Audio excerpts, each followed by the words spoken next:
topic. Sino ba yun? Yung isa nating topic, aba, si Pantaleon Alvarez, mga kababayan. May binabanat, no? Ayan eto may sinasabi dito si Pantaleon Alvarez, mga bossing. Kung hindi niyo po kilala si Pantaleon Alvarez, mga kababayan, ayan.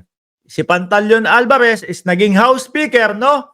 Na pinalitan ni Arroyo noong 2018, mga bossing. Hindi ko alam kung bakit pinalitan po yan. Pero si Pantaleon Alvarez din po, mga kababayan, yung isa doon sa mga sumisigaw, no? Doon sa ating mga men in uniforms na magtanggal ng suporta kay Pangulong Bongbong Marcos o talikuran ang ating Pangulo. Na nag-react po yung Congress, mga kababayan. Bakit? Sabi nila sedisyon yung sinasabi nitong tao na to umalma po yung mga kongresista natin, mga kababayan. Inalmahan po. At doon po nagsimula ang pananahimik, no, ni Pantaleon Alvarez. Siguro po natakot makasuhan. Ngayon po, mga bossing, ang issue po, ang sinasabi ni Pantaleon Alvarez nung panahon po na sila, no, ay nasa katungkulan, no, laban kontra droga to Sabi niya dito, Congress had the power to stop this, but it didn't. Nung panahon po nung laban kontra droga. Yung Kongreso daw po, may kapangyarihan na ipahinto yung ginagawa na yun. No? Ng dating Pangulong Duterte, ni Bongo, ni Digong, at saka ni sino pa? Si Bato de la Rosa. Mga kababayan. Kaya daw ipahinto yun. Congress shares the responsibility for the collateral damage in human cost that happened. There is no escaping that fact. Congress did just fund the war on drugs. Congress legitimized it.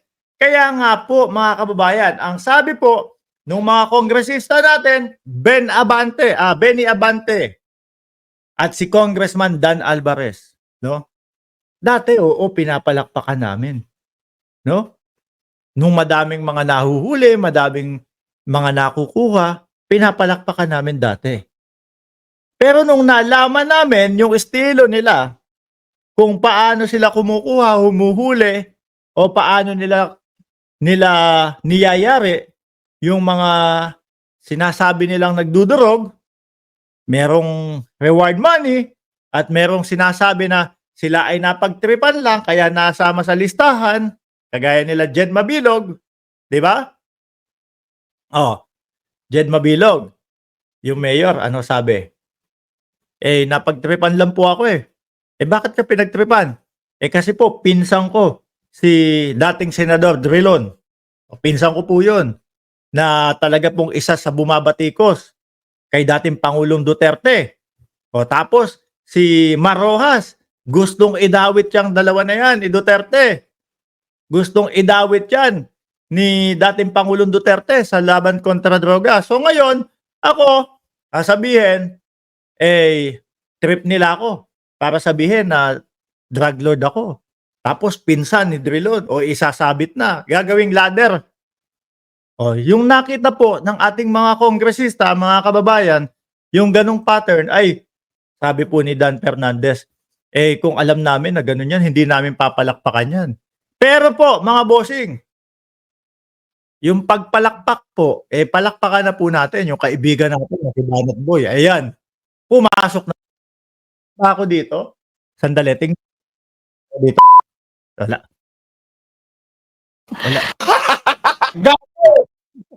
Hindi ko kasi ginagamit.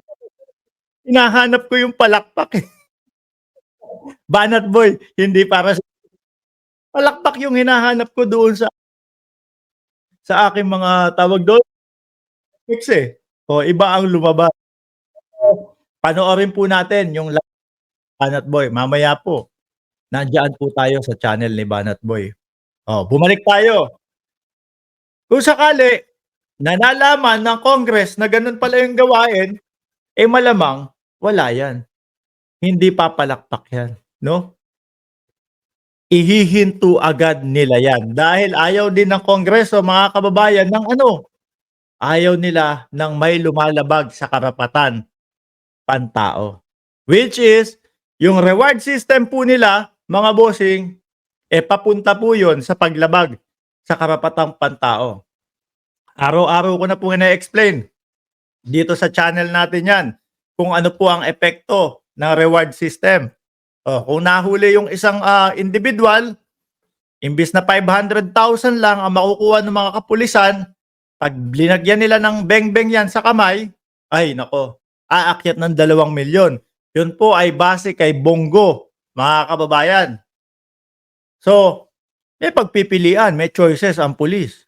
500 million, 500,000 o 2 milyon pag nanlaban.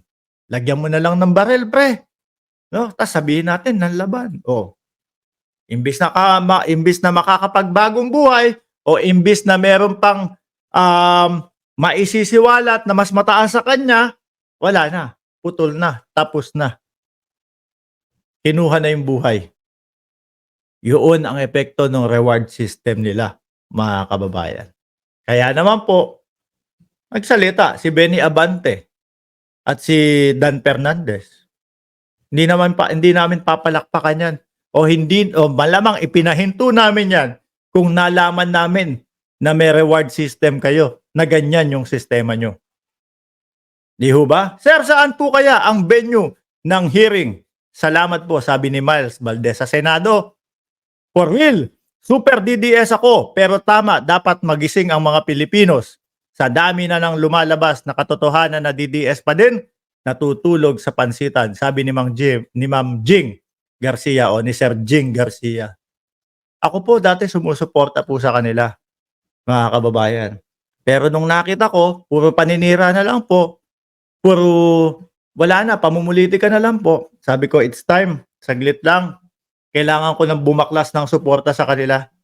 Hindi na ito para sa bayan. Yung ginagawa na lang po nila para maagaw yung posisyon ng ating Pangulo, mga kababayan. So, paano ba yan? Ubos na yung topic natin. Ubos na din yung boses ko. 1,600 viewers. Mga boss, chief, amo, sir. Huwag nyo pong kalimutan na pindutin po yung like, no? Yung subscribe, at yung i-share nyo na din po itong itong live stream natin, mga bossing. Okay? So, magpapaalam muna ako. Magkita-kita po ulit tayo dito sa live stream natin bukas ng 9:00 ng umaga. Maraming salamat. God bless po sa ating lahat.